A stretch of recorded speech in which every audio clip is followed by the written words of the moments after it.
Nous vivons dans un monde compétitif.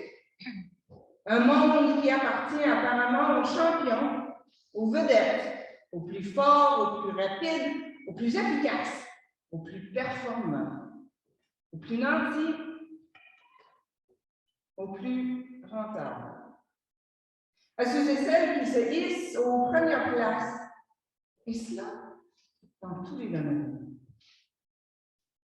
Il en va de même dans le monde des sports comme dans le domaine des arts.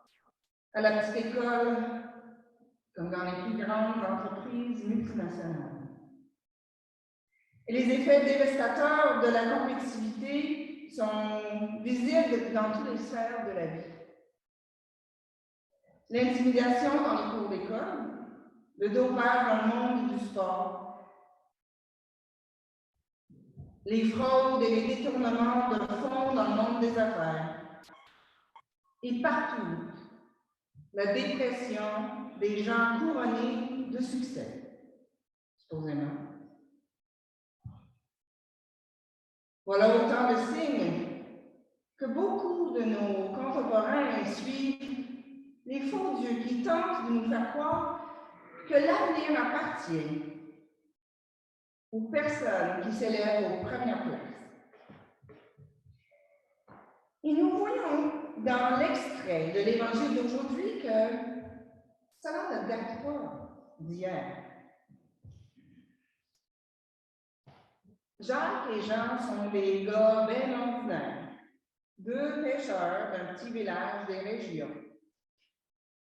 Ils rêvent d'un avenir meilleur pour eux, pour le monde comme eux.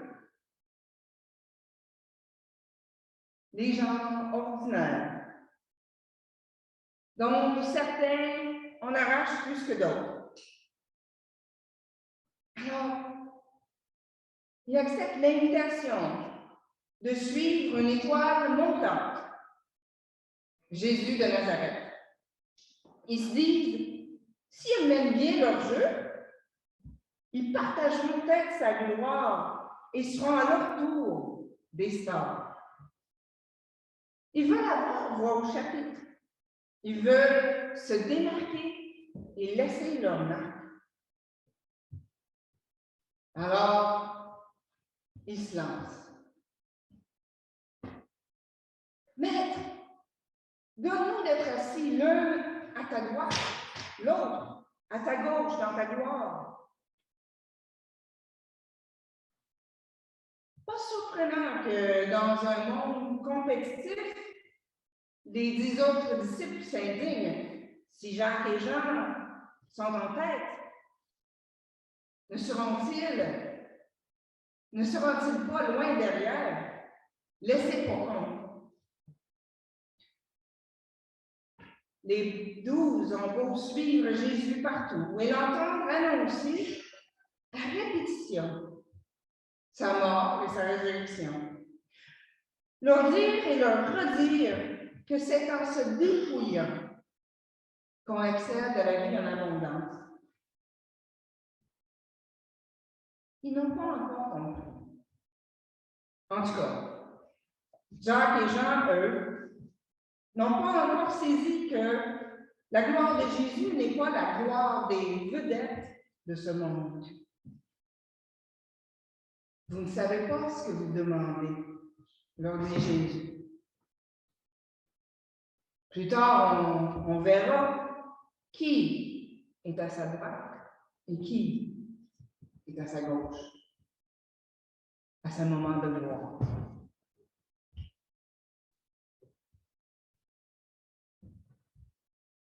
Il y a au moins deux choses qui me frappent dans l'Évangile d'aujourd'hui. Premièrement, la patience de Jésus.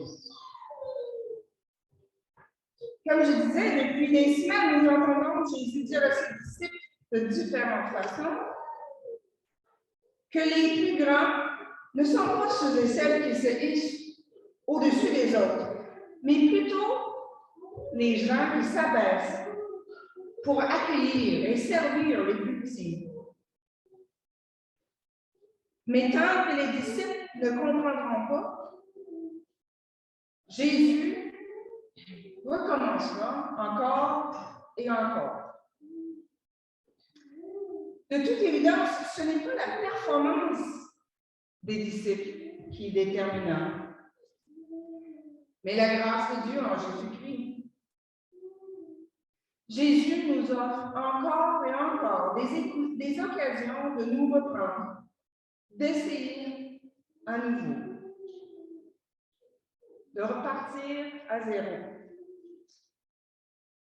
Et c'est Jésus qui est garant du résultat final. Cela m'amène à autre chose qui me frappe dans l'Évangile d'aujourd'hui.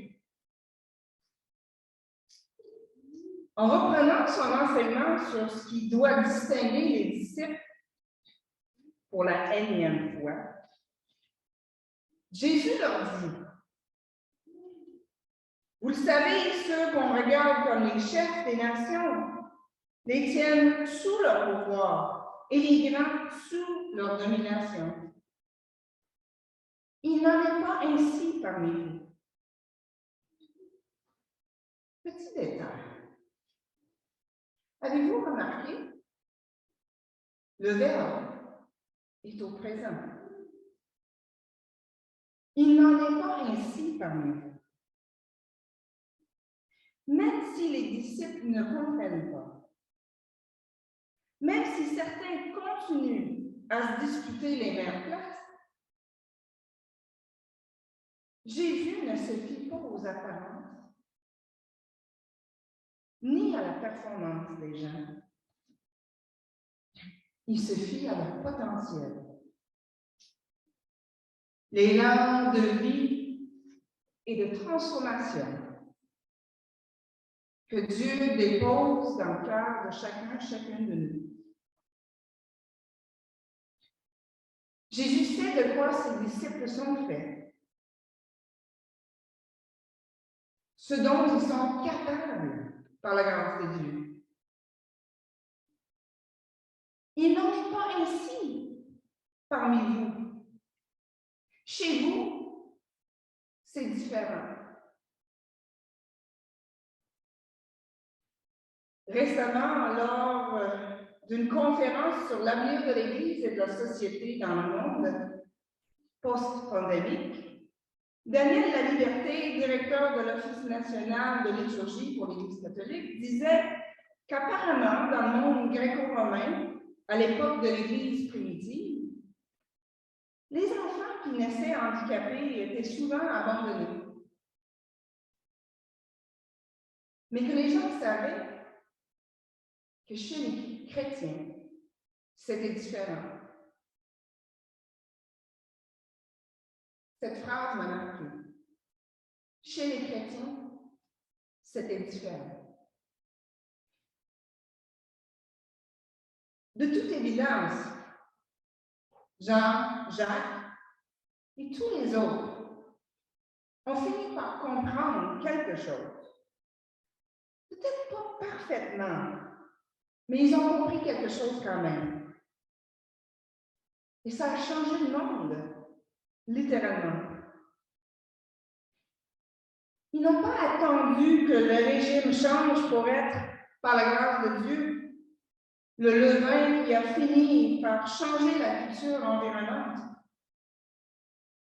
Ils ont simplement agi comme ils le pouvaient en faveur des plus vulnérables.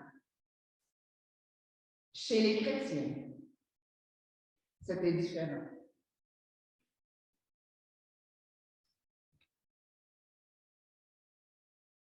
Qu'est-ce qui est différent chez nous?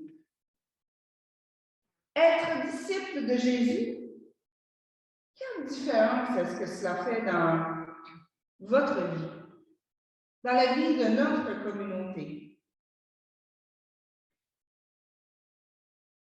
Comment est-ce que nous démarquons?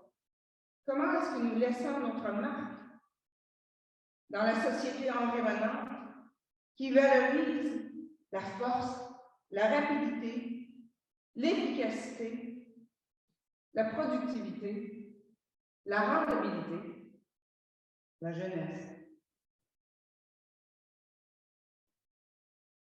À quel avenir rêvons-nous? Pour nous et pour nos contemporains, mais aussi pour les générations à venir. Comment laisser notre marque de sorte que, un jour, d'autres disent en pensant à nous, chez eux, c'est différent. Mais attention, en disant cela, je ne veux pas laisser entendre que je pense que les chrétiens sont les seuls qui peuvent être différents. Qui n'est pas contre nous et pour nous, disait Jésus il y a quelques semaines. Chez nous, chez d'autres, les choses peuvent être différentes. En agissant toutes et tous ensemble en faveur des plus vulnérables, nous pouvons changer le monde. Nous pouvons partager nos ressources et exiger que nos élus changent des choses. Nous avons la chance de vivre dans un pays où cela ne mettra probablement pas notre vie en danger. Alors, agissons.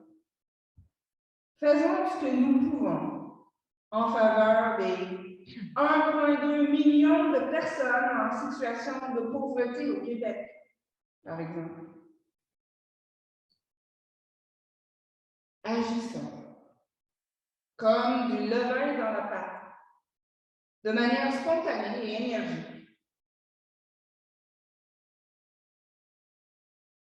Encore une fois, n'angoissons pas. C'est par la grâce du Christ que Jacques et Jean, malgré leur faux départ, finissent par remporter la coupe. La vraie, pas une trophée qu'on admire de loin et qui apporte un bonheur et une satisfaction, somme toute, très éphémère, mais la coupe qui déborde en vie abondante jusqu'à nous.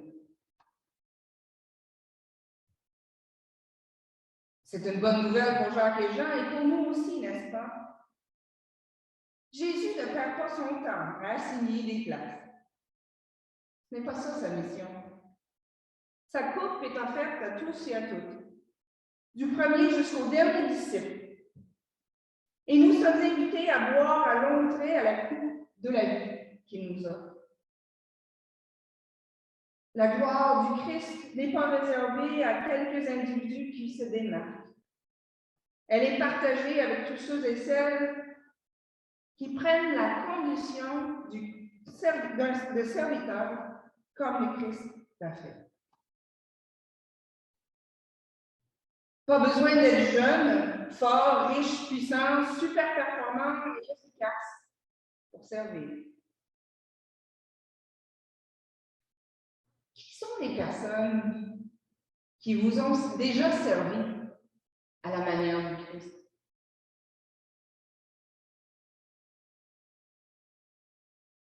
Qu'est-ce que ces personnes ont fait pour vous?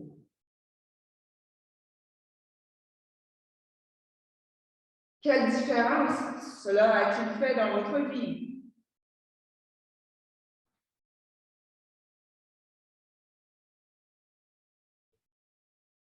Ça n'a peut-être pas changé le monde, mais si, en fait. Ça le change, n'est-ce pas? Un peu. Pas mal pour la personne qui est servie. Pas besoin d'être en tête ou à l'affiche pour laisser sa marque. Les vrais serviteurs s'abaissent pour relever les autres, comme le Christ lui-même l'a fait. C'est ça qui fait toute la différence. C'est dans la faiblesse et la fragilité que le Christ nous offre son plus grand service. Il en est ainsi parmi nous, par la grâce de Dieu. Chez nous, c'est différent. Amen.